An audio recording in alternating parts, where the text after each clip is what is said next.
Aslam friends, welcome to my YouTube channel. चलिए आइए अब हम नॉवल का पार्ट नंबर 7 स्टार्ट करते हैं। आज जान की एंगेजमेंट थी। शाम कल और आज रात पूरा दिन ऑफिस में बिजी रहा था और अभी फंक्शन में शिरकत करने की वजह से मीना के पास फ्लैट में नहीं जा पाया था। उसने मीना की हैरियत दरियाफ्त करने के लिए उसे कॉल की थी। मीना को उसने कुछ दिन पहले ही मोबाइल लेकर दिया था ताकि वो बोर ना फील करे। मीना उसकी कॉल को क्यों रिटर्न नहीं कर रही थी? वो ठीक तो है ना? हशाम भाई चले, सब तैयार है।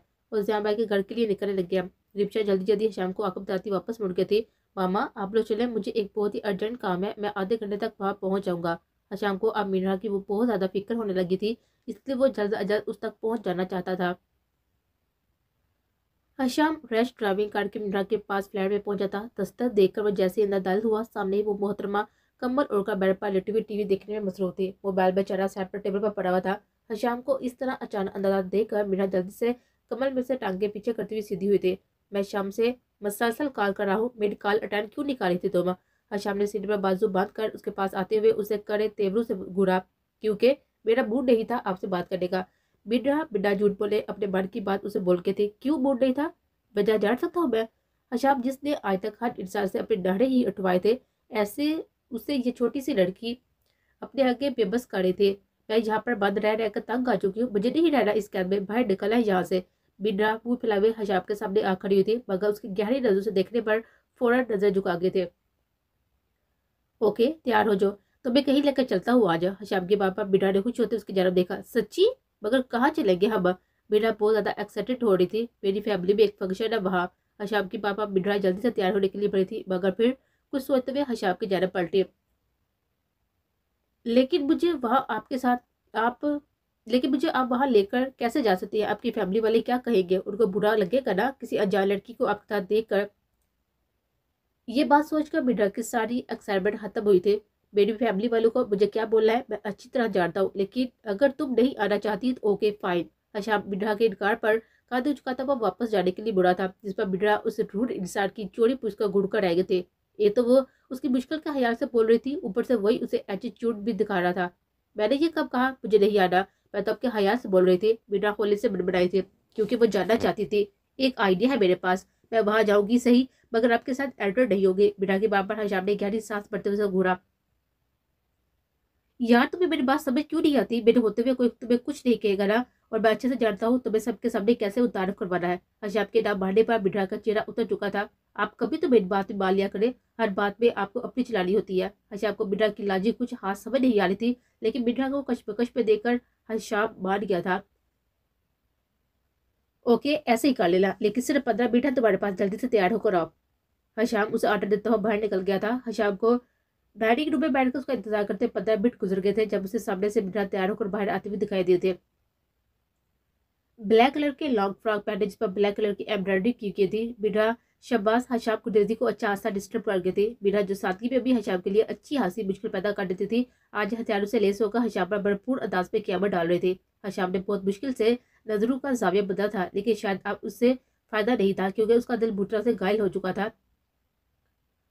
हशाम मीना को मेरे पीछे आने का कहता हुआ उजलत में वहां से निकल गया था। आपसे एक पर्सनल सवाल पूछूं, क्या आप मुझे इसका जवाब देंगे? हशाम के साथ फ्रंट सीट पर बैठे हुए मीना ने उसे वो सवाल पूछना चाहा था जो न जाने कितने दिनों से उसके दिमाग में घूम रहा था। अगर आप जवाब देने वाला हुआ अगर जवाब देने वाला हुआ तो जरूर दूंगा। ड्राइविंग करते हुए हशाम की नजर सामने रोड पर जमी हुई थी। क्या आप एंगेज्ड है? मीना की बात पर हम चारों नजरें मोड़कर उसकी तरफ देखा था। तो क्या आप अपनी फैंसी से प्यार करते हैं? मीना के अगले सवाल ने आपकी बार ना बिना के अगले सवाल अब की बार ना चाहते हुए भी हशाम को उसकी जानब देखने पर मजबूर कर दिया था। हशाम जितना उसकी जानब नहीं देखना चाहता था, वो इतनी ही उल्ट पटांग बातों से उसे तरफ मुतवज्जो कर रहे थे। मैं इस बात का जवाब देना जरूरी नहीं समझता। हशाम के रूट अदा पर बिडरा इस बार भी उसे गुड भी ला सके थे, क्योंकि उसे खुद ही एहसास हो गया था शायद वो कुछ ज्यादा ही फ्री हो रही थी। इसलिए उसके बाद बिडरा ने कोई जवाब नहीं दिया था। आयला ने बिलाल के साथ जोयान के घर में कदम रखा था। कुछ फासले पर खड़ी फारिया की नजर जैसे ही आयला पर पड़ी तो वो जल्दी से जाना पड़े थे। वेलकम जी, कैसी हो? बहुत खुशी हो रही है बहुत खुशी हो रही है तुम्हें यहाँ पर देखकर। फारिया बहुत ही गर्मजोशी से उसे मिली थी। वो रहा जिसको देखने के लिए कब से तुम्हारी निगाहें इधर उधर भटक रही हैं। दूर खड़े जियान के जन्म इशारा करते हुए फारिया शरारती लहजे में बोली थी। डार्क ब्लू कलर के पैंट कोट में मलबूस किसी बात पर हंसते हुए आयला को पूरे माहौल पर छाया हुआ महसूस हुआ था। हैरत हो रही है मुझे अब तुम्हें देखकर आयला, उस दिन रेस्टोरेंट में अपने जज्बात का इजहार करते हुए लड़की को देखकर मुझे नहीं लगा था कि वह इतनी जल्दी हार मान जाएगी और आराम से अपनी मोहब्बत को किसी और को होता हुआ देखेगी। फारिया की बात सुनकर आयला फीका सा मुस्कुराई थी। मैंने भी कभी नहीं सोचा था कि आयला इकराम हार मार सकती है, लेकिन तुम्हारा भाई बहुत ही संगदिल और जालिम है फारिया। आयला की बेकरार नजरें अभी भी जियान पर टिकी हुई थी। उसे आयला का मजीद कुछ कहना चाहा, लेकिन मुलाजमा के बुलाने पर बिना कुछ कहे वो वहां से हट गए थे। तुम्हें एक कोशिश और करनी चाहिए, बाद में किसी किस्म का पछतावा न रह जाए। बिलाल को आयला की आंखों में अजियत देखना बहुत ही तकलीफ दे रहा था। उसकी नफरत को शिद्दत देखकर नहीं लगता कि कभी वो मुझसे मोहब्बत करेगा, नामुमकिन है ये। बिलाल की बात पर आयला तल्ली से मुस्कुराई थी, जब अचानक आयला के सर में दर्द की शदीद टीसें उठी थी, जिनकी शिद्दत इतनी ज्यादा थी कि उसका सर चिकराने लगा था और उसने अपने पैर पर खड़ा होना मुश्किल हो गया था। आयला ने गिरने से बचने के लिए अपना सर फटता हुआ सर बिलाल के कंधे पर टिका दिया था। और यही वो लम्हा था जब जियान की नजरें आयला की जानिब मुड़ी थी, लेकिन आयला को किसी और शख्स के इतने करीब देखकर जियान के अंदर जैसे आग भड़क उठी थी। उसके आईब्रो गुस्से से तन गए थे, मुठियां बीचते वो आयला की जानिब बढ़ा था। बिलाल आयला की अचानक तबीयत खराब होते देखकर घबरा सा गया था और जल्दी से उसे पास पड़े चेयर पर बिठाते हुए पानी लेने के लिए दूसरी जानिब बढ़ गया था। वाह आयला इकराम, मोहब्बत के तो बड़े बड़े दावे थे तुम्हें। मेरी एंगेजमेंट तो हो लेने देती, एक दिन भी अपनी झूठी बात पर कायम ना रह सकी और ढूंढ भी ली अपनी नई सच्ची मोहब्बत। जियान आयला के साथ पहुंचा हुआ मुश्तियाल अंदाज में बोला था। सच्ची मोहब्बत, उसने काफी चुबा चुबा कर बोला था। उसे आयला की किसी से इतनी गुर्बत किसी सूरत में हजम नहीं हो रही थी। इतना गुस्सा क्यों आ रहा था, ये बात वो खुद भी समझने से कासिर था। मीर प्लीज अब बस भी कर दो मुझ पर इल्जाम लगाना, मेरी तबीयत वैसे भी ठीक नहीं है। तुम्हारे इल्जामों के जवाब देने की हिम्मत नहीं है अभी मुझ में। आयला जियान की आवाज पर कुर्ते उठते हुए उसके पास खड़ी हुई थी, लेकिन बुरी तरह सर चकराते सर की वजह से वो लड़खड़ा आ गई थी। क्या हुआ तुम्हें, तुम ठीक हो ना? पीछे की जानिब गिरते हुए आयला को कलाई से पकड़कर जियान ने सहारा देकर खड़ा किया था। उसके जद पड़ते चेहरे को अब जियान तशवीश पड़े अंदाज में देख रहा था। चलो शुक्र है मीर, तुम्हें मेरी कोई बात तो झूठ नहीं लगी। कुछ नहीं हुआ है मुझे, पूरी रात तुम्हारी मंगनी के गम में सोई नहीं ना, इसलिए ये हाल हो रहा है। आयला ने लम्हा ब लम्हा जानलेवा होते हुए दर्द के बावजूद मुस्कुराती नजर से जियान की जन्म देखा था। आयला यहाँ बैठो और मेडिसिन लो। बिलाल ने जल्दी से पास आते हुए जियान को साफ इग्नोर करके आयला का दूसरा बाजू पकड़कर वापस कुर्सी पर बिठा दिया था।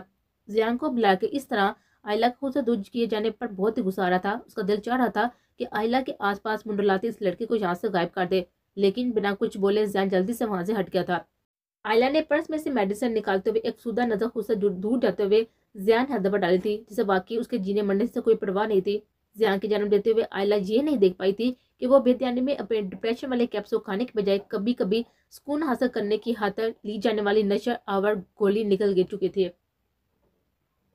हशाम गाड़ी पार्क कर रहा था जब मीनरा अपने कहे के मुताबिक उससे पहले ही अकेली फंक्शन में दाखिल हो गई थी। फारिया ही हशाम की फैमिली में वो वाहिद इंसान थी जिसने मीनरा को नकाब पर देखा था। मीनरा को आता देखकर फारिया मुस्कुराते हुए उसके पास आई थी। वाह, बहुत अच्छी अरेंजमेंट की हुई है आपने, इतने टाइम बाद इतने लोगों को सामने देखकर वो बहुत अच्छा लग रहा था। सलाम दुआ के बाद मीनरा इर्द गिर्द देते हुए मुस्कुराते हुए बोली थी, तुम भी बहुत खूबसूरत लग रही हो। कहीं मेरे भाई को अपने हुस्न से घायल करने का इरादा तो नहीं कर लिया? हशाम को फोन कान से लगाए हुए एंट्रेंस के अंदर की जानिब बढ़ता हुआ देखकर फारिया शरारती अंदाज में बोली थी, नहीं बिल्कुल भी नहीं, मेरा ऐसा कोई इरादा नहीं है, ये जिनके है ना उन्हीं को मुबारक हो। मिनरा फारिया की बात पर घबराते हुए जल्दी से बोली थी। मिनरा की मासूमियत से नफी पर साइल लाने पर फारिया को उसका बहुत ही प्यारा था। वैसे हसन की फियांसी क्या मौजूद है यहाँ पर? हाँ मौजूद है, यही आओ मिलवाती हूँ मैं तुम्हें उससे भी और हशाम के बाकी फैमिली मेंबर से भी। फारिया मिनरा का हाथ हमें उसकी तरफ बढ़ गई थी, जहाँ सबसे पहले हशाम के कजन का पूरा टोला मौजूद था। फारिया ने उन सब से मिनरा का तारुफ अपनी फ्रेंड के तौर पर करवाया था। दोनों एक जैसे सड़ियल। मिनरा अपनी सोच पर मुस्कुरा दी थी। जैसा क्यों लग रहा है कि मैंने आपको कहीं पर देखा है? तैमूर की नजरें मिनरा पर टिकी हुई थे। हम एक ही शहर में रहते हैं, कई बार आमना सामना मुतवक्को हो सकता है। मिनरा ने अपने महसूस नरम लहजे में जवाब दिया था। हशाम की गहरी नजरें मिनरा के मुस्कुराते हुए चेहरे पर टिकी हुई थी। जब उसी लम्हे तैमूर के दिमाग में जमाका सा हुआ था। ओ सच याद आया, मैं भला आपको कैसे भूल सकता हूँ? आप तो वही हसीना है ना जो हशाम भाई की बर्थडे पार्टी में गलती से आ गई थी और लाइट ऑन होते ही हशाम भाई की बाहों में पाई गई थी।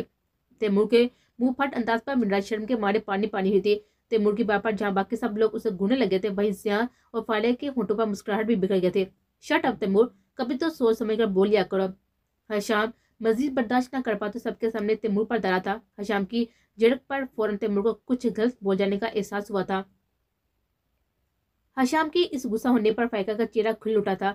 आई एम सॉरी प्लीज, आप माइंड मत कीजिएगा, मैं तो सिर्फ मजाक कर रहा था। वैसे आप मुझे बहुत अच्छी लगी है, आप बहुत ही क्यूट और ब्यूटीफुल है। मैं आप जैसी इतनी कॉम्बिनेशन वाली लड़की पहले कभी नहीं देखी।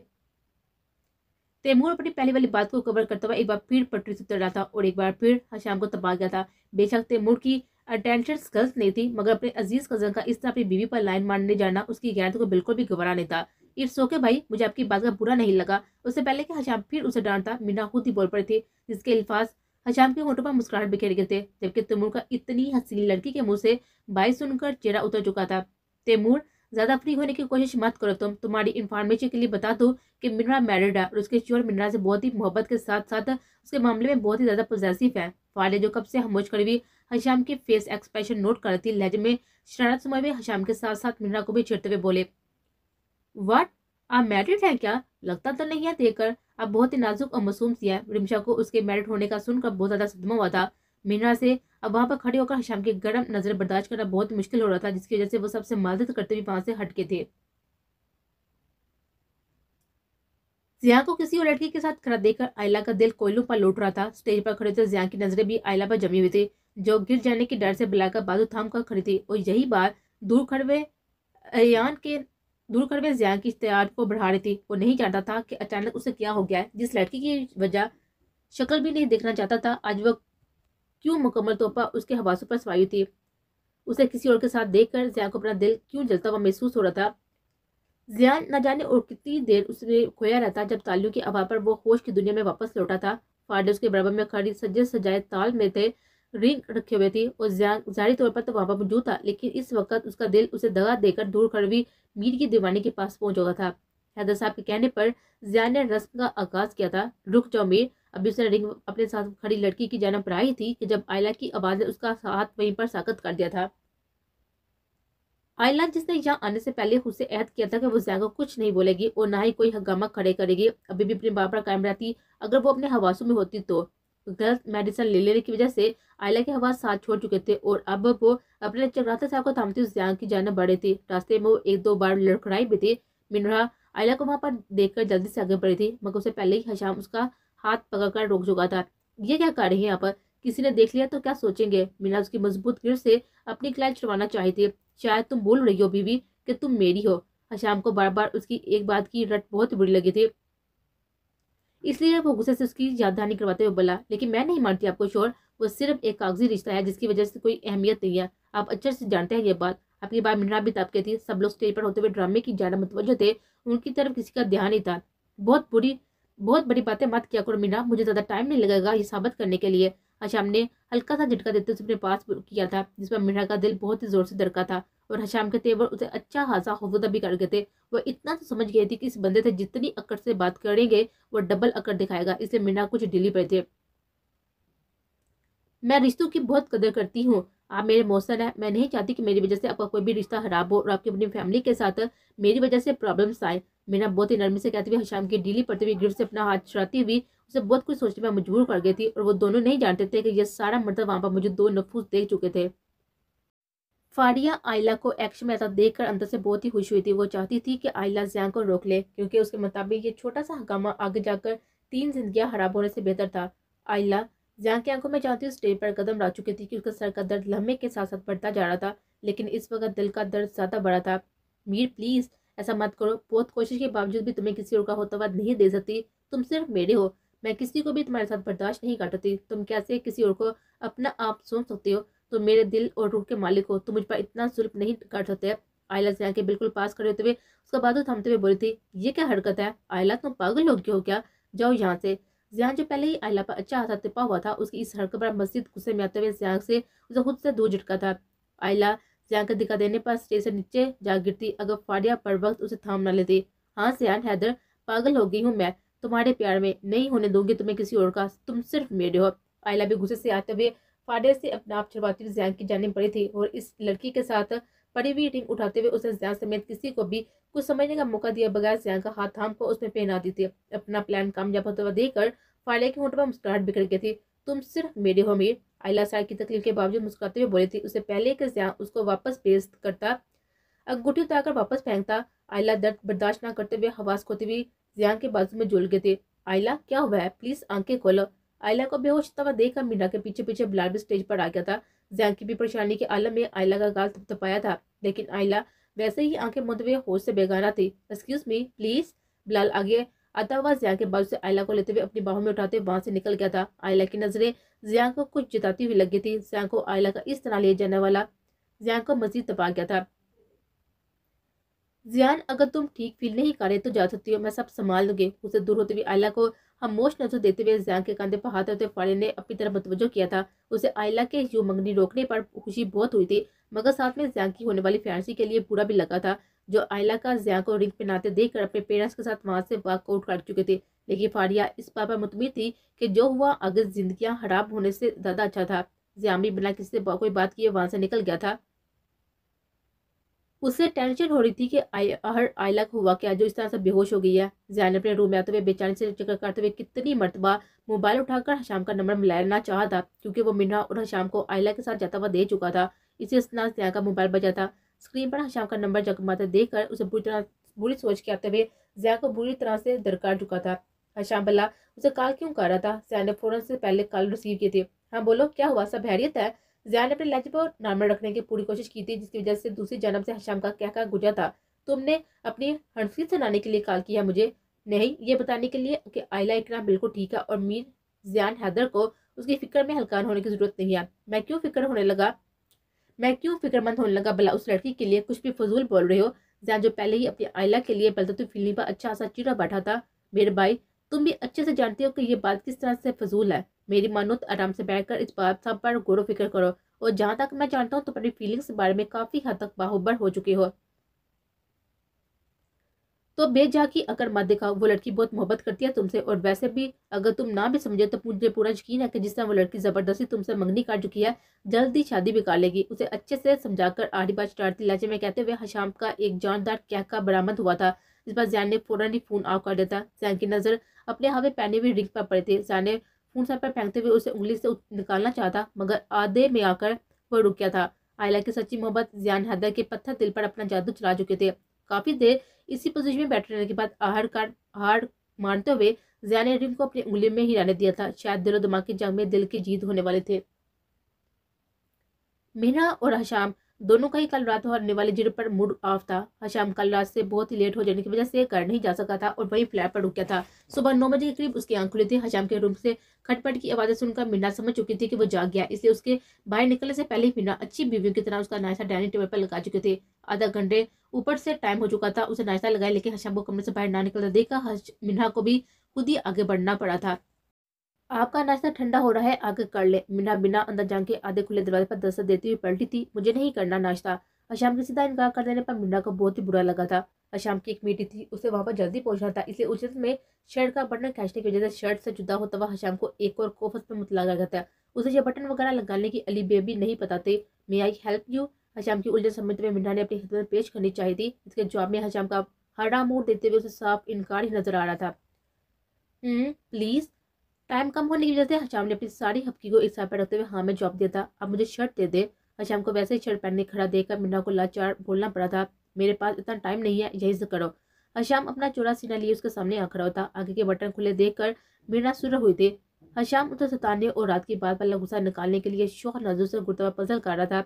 हशाम को वैसे ही डील पड़कर खड़ा देखकर नाचार उसे ही हार मानना पड़ी थी, क्योंकि दोबारा कहने पर भी